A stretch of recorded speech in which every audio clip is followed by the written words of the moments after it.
বিসমিল্লাহির রহমানির রহিম। প্রিয় দেশবাসী, আমরা এমন এক সময়ের মধ্য দিয়ে যাচ্ছি যেখানে অন্যায়কে স্বাভাবিক মনে করা হয় আর সত্য বলাকে অপরাধ মনে করা হয়। অথচ ইসলাম আমাদেরকে শিখিয়েছে সত্যের পথে দৃঢ় থাকো, যদিও তা কঠিন হয়। রাসূল সাল্লাল্লাহু আলাইহি সাল্লাম বলেছেন, তোমরা প্রত্যেকেই দায়িত্বশীল এবং তোমাদের প্রত্যেকের কাছে তার দায়িত্ব সম্পর্কে জিজ্ঞাসা করা হবে। সহিহ বুখারী ও মুসলিম শরীফের হাদিস।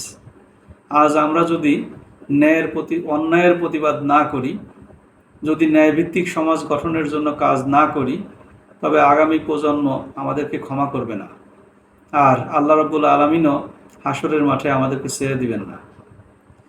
ইসলাম কোনো একক উপাসনার নাম নয়, এটি একটি পূর্ণাঙ্গ জীবন ব্যবস্থা, যেখানে ব্যক্তিগত তাজকিয়া অর্থাৎ আত্মশুদ্ধি যেমন গুরুত্বপূর্ণ, তেমনি সামাজিক ন্যায় বিচার প্রতিষ্ঠাও অপরিহার্য। আমরা চাই এমন একটি বাংলাদেশ যেখানে নেতৃত্ব থাকবে আল্লাহ ভীতি ও আমানতের উপর, যেখানে বিচার হবে পক্ষপাতহীন, যেখানে রাজনীতি হবে খেদমতের মাধ্যম, কোনো অবস্থায় শোষণ নয়। শোষণ কোনো রাজনীতি হতে পারে না। তাই আসুন আমরা একত্রিত হই, আসুন ইসলামী মূল্যবোধকে রাজনৈতিক ও সামাজিক জীবনে ফিরিয়ে আনি। বাংলাদেশ রাইটিস্ট ইউনিয়ন এই পথ চলার আহ্বান জানাচ্ছে।